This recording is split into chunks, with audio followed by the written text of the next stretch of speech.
6년 전에 개성공단 폐쇄로 인한 공단 입주 기업으로 이뤄진 개성공단 기업 비상대책위원회가 2016년 5월 정부의 공단 전면 중단 조치가 위헌이라며 헌법 소원을 냈고 정부의 조치가 적법 절차를 위반해 이뤄졌으며 이로 인해 한국 국민의 재산권이 침해됐다고 주장하며 헌법재판소에 행정소송을 냈으나 지난 1월 27일 판결이 내려졌습니다.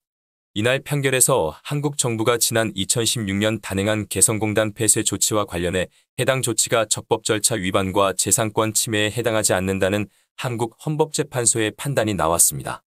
당시 홍영표 한국통일부 장관은 2016년 2월 한국 정부는 더 이상 개성공단 자금이 북한의 핵과 미사일 개발에 이용되는 것을 막고 한국 기업들이 희생되지 않도록 하기 위해서 개성공단 가동을 전면 중단한다고 발표했었습니다.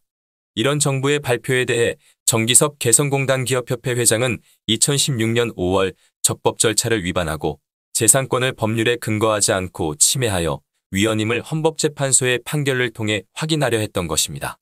헌법소원이란 한국 헌법 정신에 위배된 법률에 의해 기본권의 침해를 받은 사람이 직접 헌법재판소에 구제를 청구하는 것을 말합니다.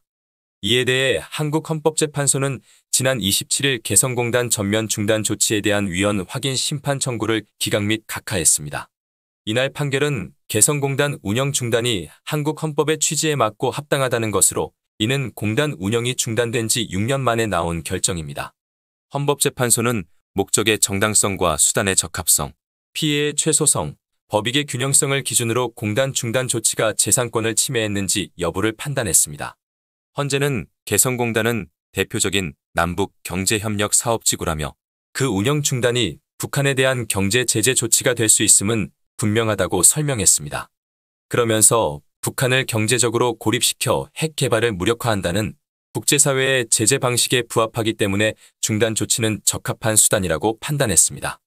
이어 한국 정부는 북한의 핵과 미사일 개발에 대한 국제사회의 우려가 해소되는 등 여건이 조성되면 공단을 다시 가동할 수 있도록 전면 폐쇄가 아닌 중단 조치를 취했다며 따라서 기간을 정하지 않고 개성공단 운영을 중단하기로 한 결정이 필요한 한도를 넘는 과도한 조치라고 볼 수 없다고 덧붙였습니다.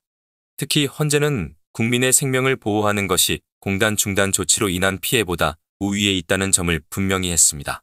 또한 헌재는 중단 조치로 인한 피해는 그보다 우위에 있는 개성공단 체류 국민의 생명과 신체를 보호하기 위한 조치 과정에서 불가피하게 발생한 것이라며 공단 내 기업들의 피해보다 경제적 제재를 통해 대한민국의 존립과 안전 및 계속성을 보장하는 이익이 더 크다는 당시 한국 대통령의 판단이 명백히 잘못된 것이라고 평가하기도 어렵다고 설명했습니다. 공단 중단 조치가 국무회의 심의와 국회와의 협의, 이해관계자들의 의견 수렴 절차를 거치지 않아 적법 절차 원칙에 위배된다는 청구인들의 주장도 받아들여지지 않았습니다.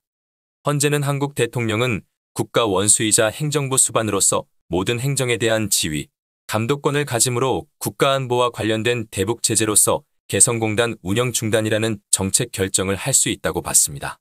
그러면서 이 과정에서 국무회의 심의 등의 절차를 거치지 않았더라도 그 결정에 한국 헌법과 법률이 정한 절차를 위반한 하자가 있다거나 필수적으로 요구되는 절차를 거치지 않은 흠결이 있다고 할 수 없다고 설명했습니다. 헌재는 또 청구인들이 주장하는 재산권 제한이나 재산적 손실에 대해 정당한 보상이 지급되지 않았더라도 이 사건 중단 조치가 헌법 규정을 위반해 청구인들의 재산권을 침해한 것으로 볼 수 없다는 판단도 내놓았습니다. 이번 판결에 대해 한국통일부는 헌법재판소의 판단을 존중한다며 한국 정부는 향후에도 개성공단 재개와 공단 기업들의 어려움 해소를 위해 지속적으로 노력해 나갈 것이라는 입장을 밝혔습니다. 앞서 한국통일부는 지난 2016년 2월 10일 개성공단 전면 중단 관련 정부 성명에서 공단을 통해 북한에 유입된 막대한 현금이 결국 국제사회가 원하는 평화의 길이 아니라 핵무기와 장거리 미사일을 고도화하는 데 쓰인 것으로 보인다며 개성공단을 대북제재 수단으로 삼은 배경을 설명한 바 있습니다.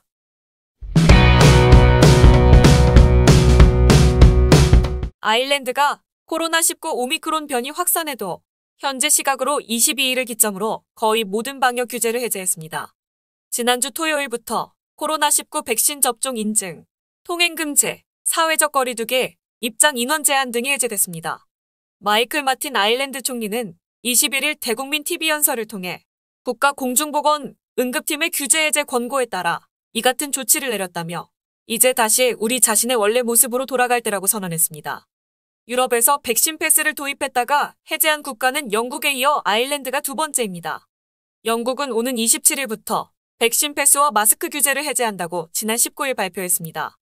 마틴 총리는 이날 연설에서 국가보건팀이 대부분의 공중보건 규제를 지속할 근거나 정당성이 더는 존재하지 않는다고 결론 내렸다고 이 같은 결정의 배경을 설명했습니다.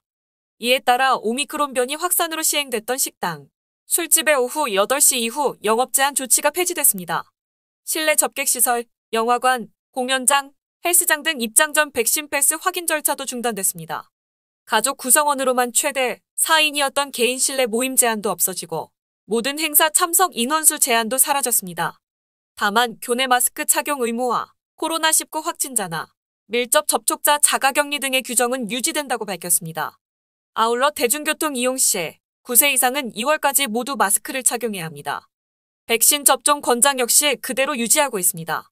마틴 총리는 자신은 물론 자녀들에게 백신을 접종시킬 것을 강력하게 권한다고 밝혔기 때문입니다. 아일랜드에서는 16세 이상의 모든 미성년자들의 코로나 바이러스 백신 접종을 완료했으며 5살부터 15세 사이의 아동 등 청소년은 1회 접종했습니다. 해외 입국객에 대한 방역 규정 역시 변경되지 않았습니다. 모든 입국자는 입국 전 백신 접종이나 감염됐다가 회복됐다는 증빙서 혹은 PCR 검사 음성 진단서를 제출해야 합니다. 인간은 사회적 존재, 우리는 만나야 한다라는 말로 시작한 마틴 총리는 이날 대국민 TV 연설에서 일상 회복에 따른 낙관적 기대감을 나타냈습니다. 그는 인간은 사회적 존재이며 우리 아일랜드에는 더욱 사회적인 사람들이라며 우리는 봄을 기대하고 있으며 서로 웃는 얼굴로 다시 만나야 한다. 우리는 다시 노래해야 한다고 성명해서 말했습니다. 이어 정부에 대한 국민들의 신뢰는 매우 귀중하고 강력하지만 위급한 상황에서 정부가 해야 할 일을 할 것이고 필요 이상으로 개인의 자유를 제한하지 않을 것이라는 신뢰가 필요한 만큼 부서지기 쉬운 면도 있다고 말했습니다. 이어 사회 회복을 위해 임금 보조금 지급 등 핵심적인 지원책을 확대하겠다고 덧붙였습니다.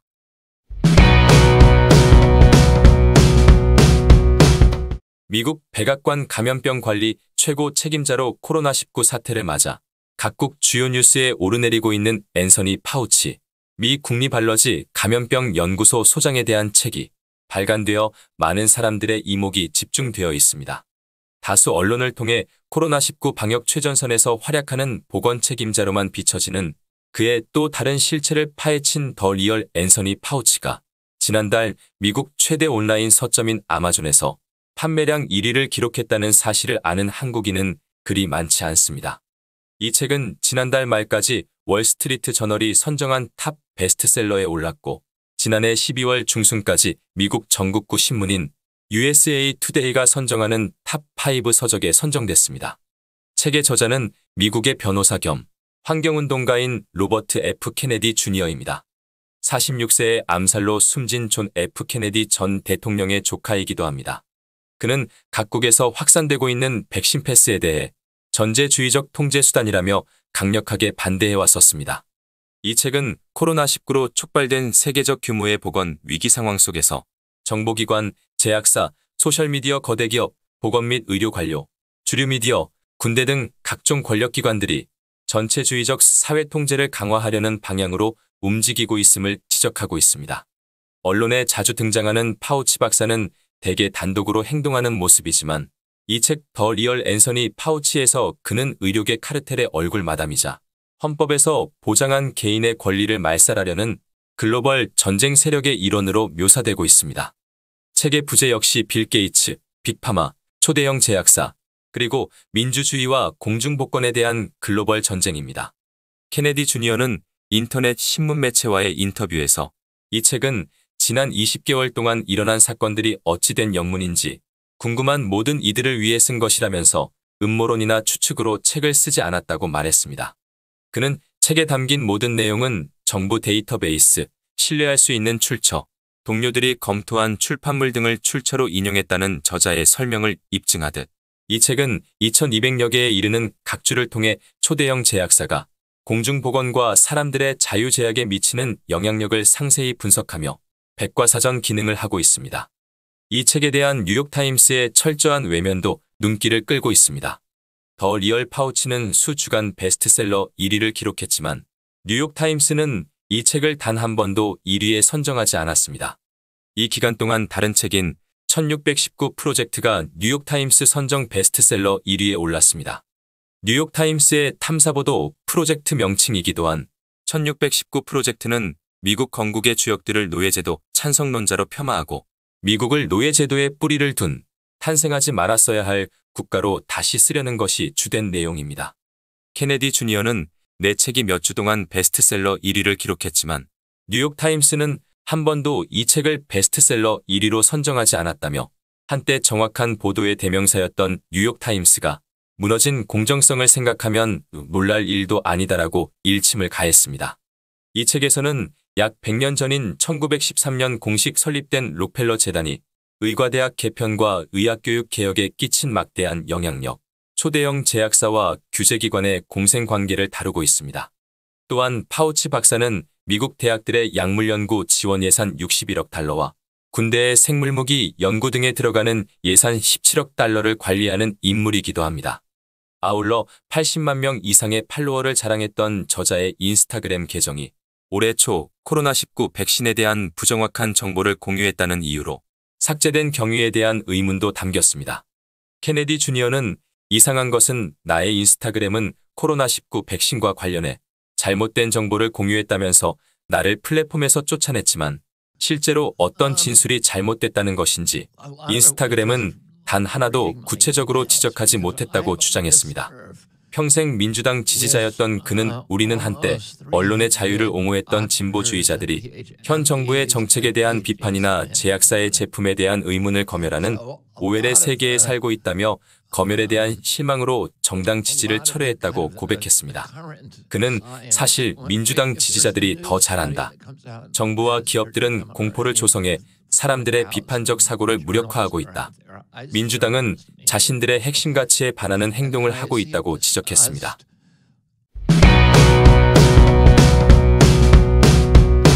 중국 옌벤보다 한국에 더 많이 사는 조선족.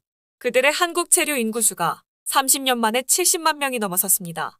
중국에 사는 조선족 인구가 지난 10년간 13만 명 가까이 감소한 것으로 나타났다고 중국 국가통계국에서 발표한 숫자를 근거로 한 것입니다. 반면 한국에 거주하는 조선족은 70만 명이 넘었습니다. 이 숫자는 지린성 옌벤에 사는 조선족 인구 59만 7천여 명보다 많은 숫자라고 합니다. 지난 20일 중국 동북신문망, 요녕신문 등에 따르면 중국 국가통계국이 발표한 7차 인구주택 총조사를 인용하면서 2020년 말 기준 중국 내 조선족 인구가 170만 2,479명이라고 전했습니다.